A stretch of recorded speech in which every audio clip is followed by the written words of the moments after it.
ಕಥಾಮೃತ ಸಾರ ಗುರುಗಳ ಕರುಣದಿಂದ ಪನಿತು ಪೇಳುವೆ. ಪರಮ ಭಗವದ್ ಭಕ್ತರಿದನಾದರದಿ ಕೇಳುವುದು. ವಿಭೂತಿ ಸಂಧಿಯಲ್ಲಿ 19 ಪದ್ಯಗಳ ಚಿಂತನೆ ಆಗಿತ್ತು.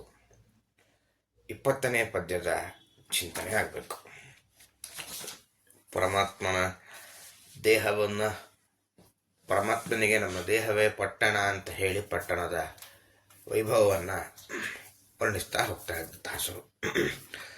ಧಾತುಗಳು ಸಪ್ತಾವರಣ ಉಪವೀಥಿಗಳು ನಾಡಿಗಳು ಮದಗಳು ಯೂತಪಗಳು ಸುಷುಮ್ನ ನಾಡಿಗೆ ರಾಜಪಂಥಾನ ಈತನೂರು ಹಗಳೆವನಂಗಳು ಮಾತರಿಶ್ವನು ಪಂಚರೂಪದಿ ಪಾತಕಿಗಳೆಂಬರಿಗಳನ್ನು ಸಂಹರಿಪ ತಳವಾರ.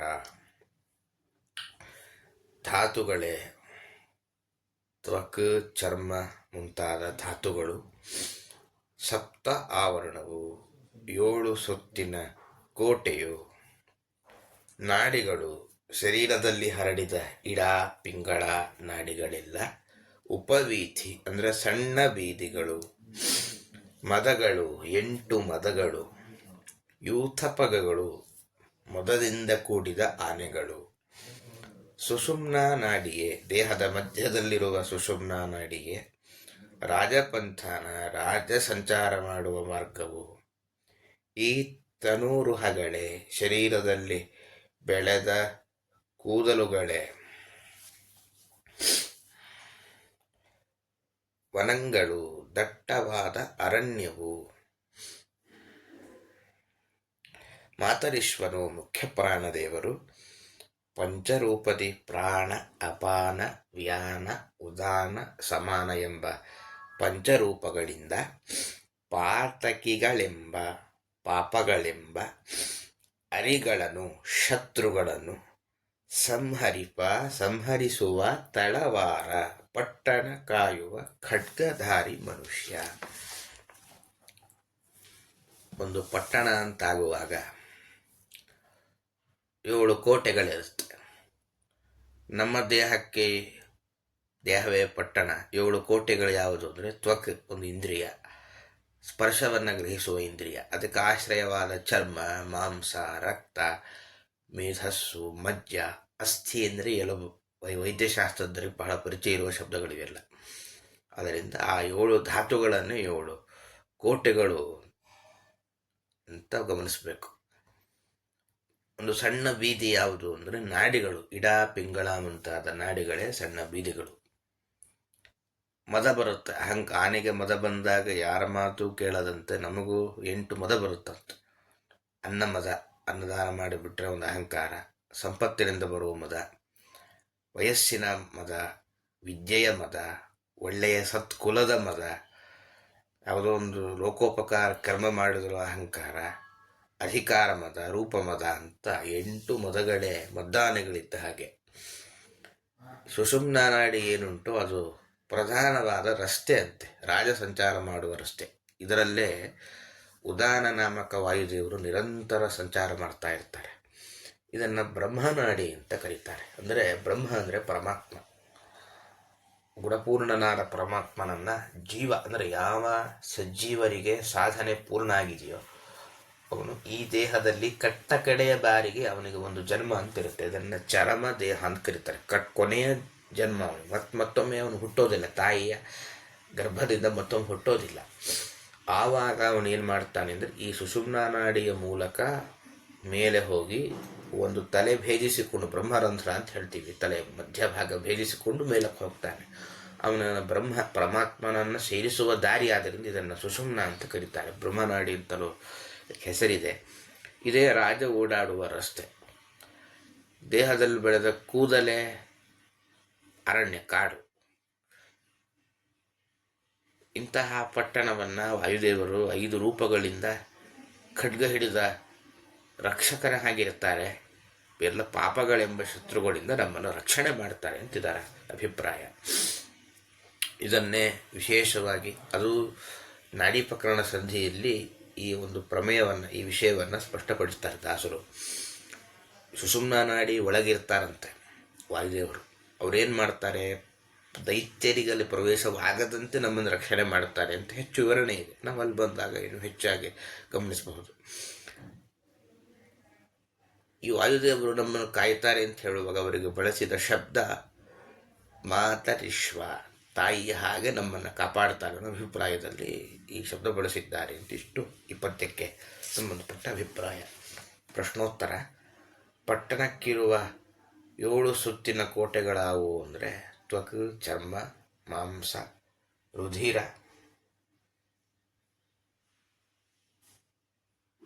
ಸ್ನಾಯು,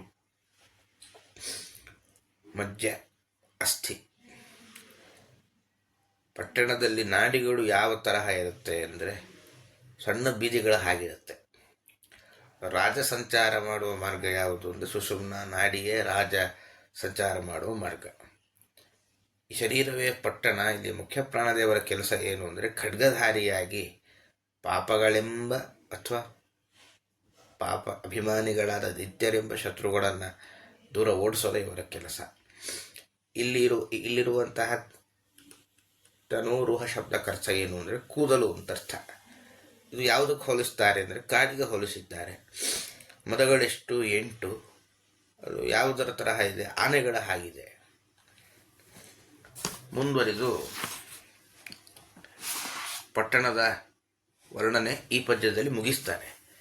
ಇನ ಶಶಾಂಕಾದಿಗಳೇ ಲಕ್ಷ್ಮೀ ವನಿತೆಯರಸನ ದ್ವಾರಪಾಲಕರೆನಿಸುತ್ತಿಪ್ಪರು, ಮನದ ವೃತ್ತಿಗಳೇ ಪದಾತಿಗಳು ಅನುಭವಿಪ ವಿಷಯಗಳೇ ಪಟ್ಟಣಕ್ಕೆ ಬಪ್ಪ ಪಸಾರಗಳು, ಜೀವನೆ ಸುವರ್ತಕ ಕಪ್ಪಗಳ ಕೈಕೊಂಬ ಹರಿತಾನು. ಇನ ಶಶಾಂಕಾದಿಗಳು ಸೂರ್ಯ ಚಂದ್ರರು ಮುಂತಾದವರೇ, ಲಕ್ಷ್ಮೀ ವನಿತೆಯರಸನ ಲಕ್ಷ್ಮೀಪತಿಯಾದ ಪರಮಾತ್ಮನ ದ್ವಾರಪಾಲಕರು ಬಾಗಿಲು ಕಾಯುವವರು, ಎನಿಸುತ್ತಿಪ್ಪರು ಎಂದು ಕರೆಸಿಕೊಳ್ಳುತ್ತಾರೆ. ಮನದ ವೃತ್ತಿಗಳೇ ಮಾನಸಿಕವಾಗಿ ಮಾಡುವ ಚಿಂತನೆಗಳೇ ಆಲೋಚನೆಗಳೇ, ಪದಾತಿಗಳು ಕಾಲಾಳುಗಳು, ಅನುಭವಿಪ ನಿತ್ಯವೂ ಅನುಭವಿಸುವ ವಿಷಯಗಳೇ ರೂಪರಸ ಮುಂತಾದ ವಿಷಯ ಪದಾರ್ಥಗಳೇ, ಪಟ್ಟಣಕ್ಕೆ ಶರೀರವೆಂಬ ಪಟ್ಟಣಕ್ಕೆ ಬಪ್ಪ ಬರುವ ಪ್ರಸಾರಗಳು ಅಂದರೆ ಸರಕು ಪದಾರ್ಥಗಳು, ಅಂದರೆ ವ್ಯಾಪಾರಕ್ಕೋಸ್ಕರ ಬರುವ ಪದಾರ್ಥ ಅಂತ ಇದರ ಅಭಿಪ್ರಾಯ.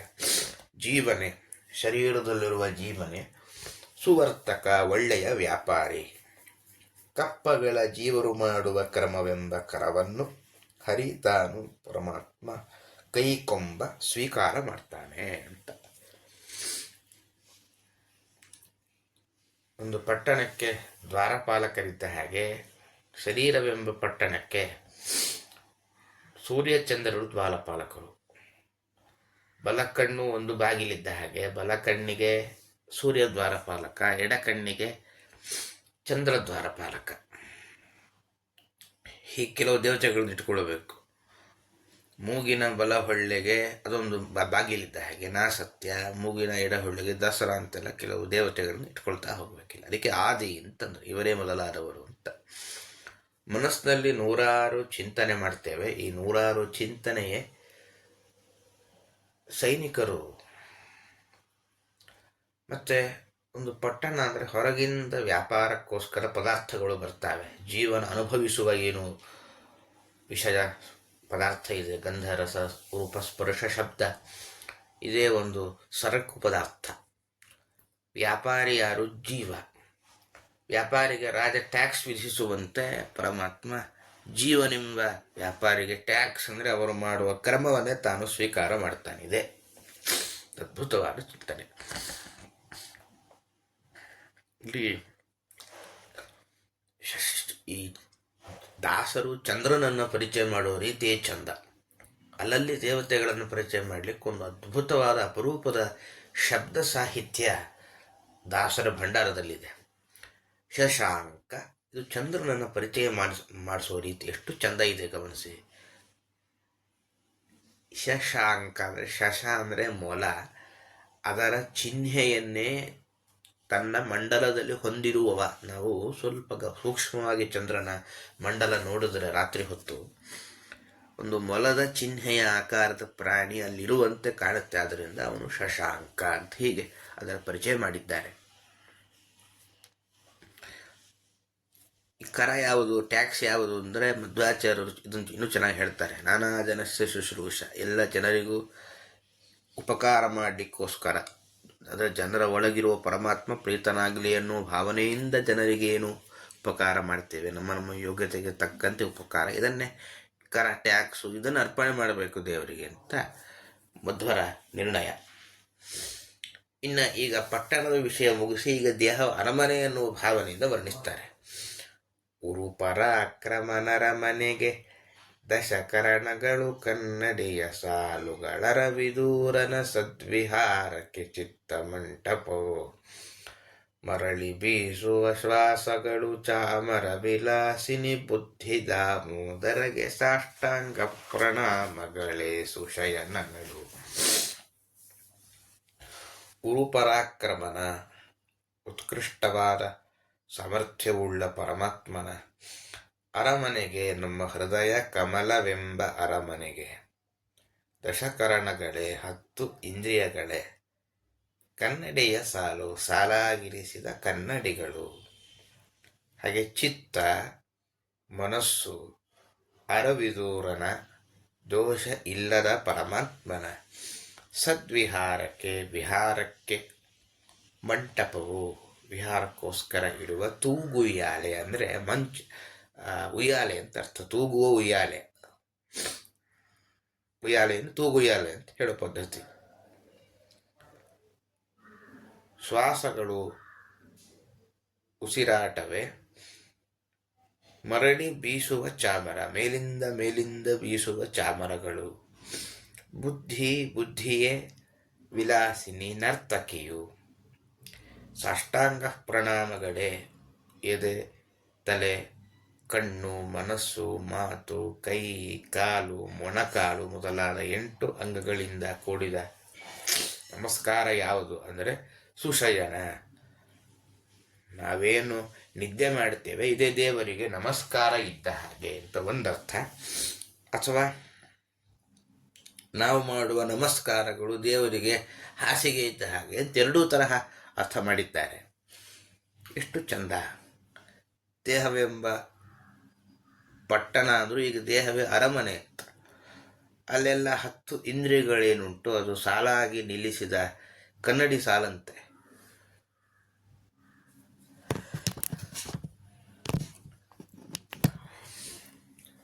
ಅಲ್ಲಿ ರಾಜ ಉಯ್ಯಾಲೆ ಆಡ್ತಾ ಇರ್ತಾನೆ.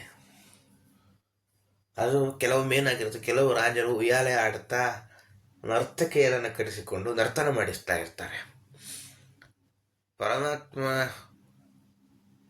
ಅವನು ವಿಹಾರಕ್ಕೋಸ್ಕರ ಇರುವ ತೂಗುಯ್ಯಾಲೆ ಅಂದರೆ ನಮ್ಮ ಮನಸ್ಸೇ ಪರಮಾತ್ಮ ಇರುವ ತೂಗುಯ್ಯಾಲೆ ಅಂತೆ. ಅಲ್ಲಿ ವಿಚಿತ್ರವಾಗಿ ನಮ್ಮ ಬುದ್ಧಿ ಸಂಚಾರ ಮಾಡುತ್ತಲ್ವ. ಬುದ್ಧಿ ಅಂದರೆ ಮನಸ್ಸಿನ ಒಂದು ಪ್ರಭೇದ. ಇದು ಹೇಗೆ ಮನುಷ್ಯರಲ್ಲಿ ಸ್ತ್ರೀಯರು, ಪುರುಷರು, ಗಂಡಸರು, ಹೆಂಗಸರು ಅಂತ ಪ್ರಭೇದ ಇದೆಯೋ ಹಾಗೆ ಮನಸ್ಸಿನ ಪ್ರಭೇದ ಬುದ್ಧಿ. ಅದು ನರ್ತಕಿ ಇದ್ದ ಹಾಗಂತ. ಚಾಮರ ಸೇವೆ ಯಾವುದು? ಉಸಿರಾಟವೇ ಚಾಮರ. ಯಾಕೆ? ಬಹಳ ಒಂದು ಸ್ವಾರಸ್ಯ ಇದೆ. ಈಗ ಪರಮಾತ್ಮ ಎದೆ ಒಳಗಿದ್ದಾನೆ ಅಂತ ಭಾವಿಸೋಣ. ಮನಸ್ಸು ಸುಮ್ಮನೆ ಎದೆ ಒಳಗೆ ಪರಮಾತ್ಮ ಇದ್ದರೆ ಉಸಿರು ತಾಕೋದೇ ಮೊದಲು ಎದೆಗೆ ಗಮನಿಸಿದ್ರೆ ಕೆಳಗೆ ಬರುತ್ತಲ್ಲ ಉಸಿರು. ಆದ್ದರಿಂದ ಈ ಒಂದು ಅಭಿಪ್ರಾಯ ಮನಸ್ಸನ್ನು ಇಟ್ಟುಕೊಂಡು ಉಸಿರಾಟವೇ ಅವನಿಗೆ ನಿರಂತರ ಮೇಲೆ ಬೀಸುವ ಚಾಮರ ಇದ್ದ ಹಾಗೆ. ನಾವೇನು ಸಾಷ್ಟಾಂಗ ನಮಸ್ಕಾರ ಮಾಡ್ತೇವೆ ಅದೇ ದೇವರಿಗೆ ಹಾಸಿಗೆ ಇದ್ದ ಹಾಗೆ. ಅಥವಾ ನಾವು ಮಾಡುವ ನಿದ್ದೆ ಅವನಿಗೆ ನಮಸ್ಕಾರ ಇದ್ದ ಹಾಗೆ. ವಸ್ತುತಃ ಗಾಜಿನ ಮನೆಯಲ್ಲಿರೋದೇ ಶ್ರೀಮಂತರ ದೊಡ್ಡ ವೈಭವ ಅಂತ ಕಾಣ್ತೇವೆ. ಇದೇನು ದೇಹವೆಂಬ ಪಟ್ಟಣದ ಒಳಗೆ ದೇವರಿದ್ದಾನೆ, ಇಷ್ಟೇ ವೈಭವ ಅಂದರೆ ಅದಕ್ಕಂದ್ರೆ ಉರುಪರಾಕ್ರಮ, ಉತ್ಕೃಷ್ಟವಾದ ಸಾಮರ್ಥ್ಯವುಳ್ಳವನು. ಬ್ರಹ್ಮಾಂಡದ ಆಚೆ ಅವನ ವ್ಯಾಪ್ತಿ ಇದೆ. ಶ್ವೇತದ್ವೀಪ ಅಂತ ಆತನ ವೈಕುಂಠ ಅಂತ ವೈಭವೋಪೇತ 3 ಅರಮನೆ ಉಳ್ಳವನು. ಇಷ್ಟಕ್ಕೋಸ್ಕರ ಸಮಾಧಾನ ಪಟ್ಟುಕೊಳ್ತಾನೆ ಬಡವನ ಹಾಗೆ ಅಂತ ನಾವು ಚಿಂತನೆ ಮಾಡಬಾರದು. ನಾವು ಖುಷಿಯಾಗಿರುವಾಗ ಗೊತ್ತಿದ್ದೋ ಗೊತ್ತಿಲ್ಲದೋ ಅನೇಕ ತಪ್ಪು ಕೆಲಸ ನಮ್ಮಿಂದ ಆಗುತ್ತೆ. ದೇವರು ವಿಹಾರ ಮಾಡುವಾಗ ಹೀಗೆ ಆಗ್ತದೋ ಅಂದರೆ ಅಲ್ಲ, ಅರವಿದೂರ ಎಷ್ಟೇ ಕಷ್ಟಪಟ್ಟರು ನಾವು ಸರಿ ಮಾಡೋದು ಬಹಳ ಕೆಲವು ಸಮಯ ಮಾತ್ರ. ಅವನೇನು ಅನಾಯಾಸವಾಗಿ ಯಾವುದೇ ದೋಷ ಇಲ್ಲ, ಆದ್ದರಿಂದ ಅವನಿಂದ ತಪ್ಪು ಮಾತ್ರ ಎಂದೂ ಆಗೋದಿಲ್ಲ. ಇವೆಲ್ಲ ಯಾರು ಮಾಡಬೇಕು ಅಂದರೆ ದೊಡ್ಡ ದೊಡ್ಡ ಸಾಧಕರು ಮಾಡಬೇಕಾದ ಚಿಂತನೆ ಹೊರತು ನಮ್ಮಂತಹ ಪ್ರತಿಮೆ, ಇದನ್ನು ಕೇಳಿಕೊಂಡು ಪ್ರತಿಮೆ ಪೂಜೆ ಬಿಡಬೇಡಿ ಅಂತ ಮತ್ತೆ ಮತ್ತೆ ದಾಸರು ಉಲ್ಲೇಖ ಮಾಡ್ತಾರೆ. ಮತ್ತು ದೇವರ ಒಂದು ಮಹಿಮೆಯನ್ನು ಚಿಂತನೆ ಮಾಡ್ತಾನೆ, ಭಕ್ತಿಯಿಂದ ಮಲಗ್ತಾರೆ ಜ್ಞಾನಿಗಳು. ಅದರಿಂದ ಅವರು ಮಲಗಿದ್ರು ಅದು ಅವನಿಗೆ ನಮಸ್ಕಾರ ಅಂತಾಗತ್ತೆ. ನಾವು ದೇವರ ಚಿಂತನೆ ಇಲ್ಲದೆ ಏನೇನೋ ಫೋನ್ ನೋಡ್ತಾ ಅದು ನೋಡ್ತಾ ಮಲಗ್ತೇವೆ. ಆದ್ದರಿಂದ ನಮ್ಮಂತಹ ಜ್ಞಾನಿಗಳು ಏನು ಮಲಗಿದ್ರೂ ಅದು ದೇವರಿಗೆ ನಮಸ್ಕಾರ ಅಂತ ಆಗೋದಿಲ್ಲ. ಅದರಿಂದ ಮಲಗುವಾಗ ದೇವರ ಚಿಂತನೆ ಮಾಡುತ್ತಾ ಮಲಗಿ ಅದು ದೇವರಿಗೆ ನಮಸ್ಕಾರ ಆಗುತ್ತೆ. ಅಥವಾ ನೀವು ನಮಸ್ಕಾರ ಮಾಡುವಾಗ ಇದು ದೇವರಿಗೆ ಹಾಸಿಗೆ ಅಂತಾದರೂ ಚಿಂತನೆ ಮಾಡಿ ಅಂತಿದ್ದರ ಒಟ್ಟಾರೆ ಅಭಿಪ್ರಾಯ.